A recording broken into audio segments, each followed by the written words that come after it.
The only possible attitude toward out-of-control desire is a declaration of all-out war.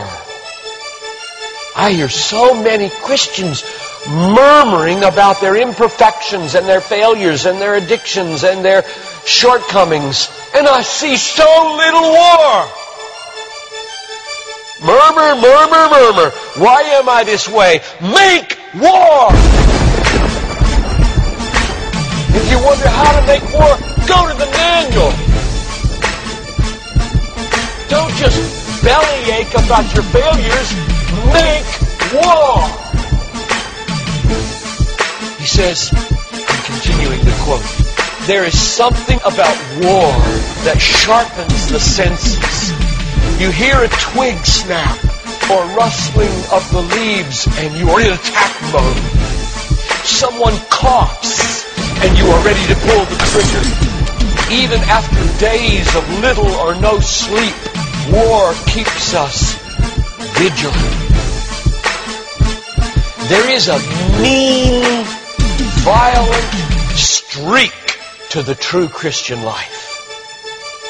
But now let's very carefully ask, violence against whom? Or what? Not other people. Not other people. Not other people. Not Muslims. Not Hindus. Not Buddhists.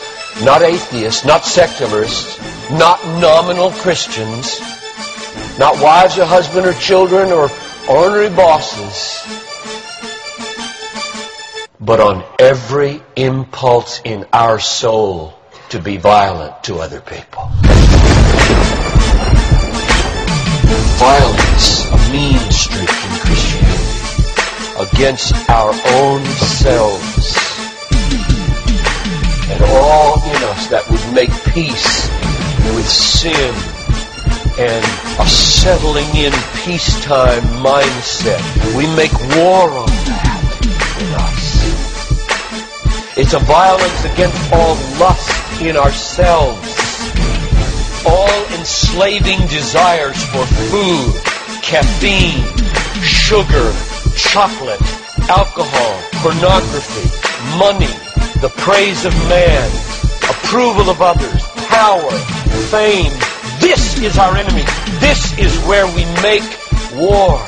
It is a violence against all racism in our souls, all sluggish indifference to injustice in our souls, a violence against all indifference to poverty and indifference to abortion in our souls. Did you know that in the warfare of Romans, Satan doesn't show up until chapter 16? We tend to think of spiritual warfare as this little thing where you find some way to pray or some way to lay hands on or some way to do a Satan thing. Well, that's important. Believe me, that's important. We war not against flesh and blood, but against principalities and powers and world rulers of this present darkness and spiritual hosts of wickedness in the heavenly places. That's important. But you know what? It's not nearly as important as this. Because the only foothold Satan has in your life is your flesh and your sin. Nobody goes to hell because of Satan. The only reason we go to hell is sin. Much more important than fighting Satan is fighting sin. This warfare in verse 13 is vastly more important than figuring Satan out. Get that. My biggest enemy is not Satan. My biggest enemy is John Piper.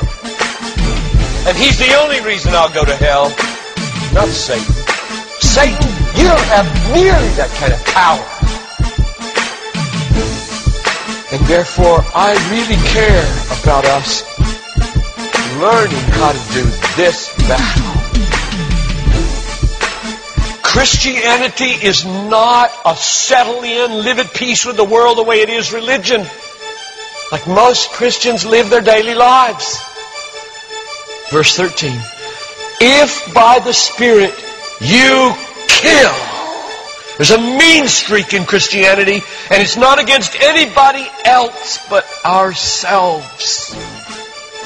In fact, it's against the meanness of ourselves against other people. If you feel like you're a mean person against others, a harsh person, a critical person, you know your problem? You haven't learned to make war. You haven't learned to be mean. You haven't learned to get violent against your violence, against your meanness, against your critical spirit. And you complain of it, talk about it, but have you made war 24/7 against it?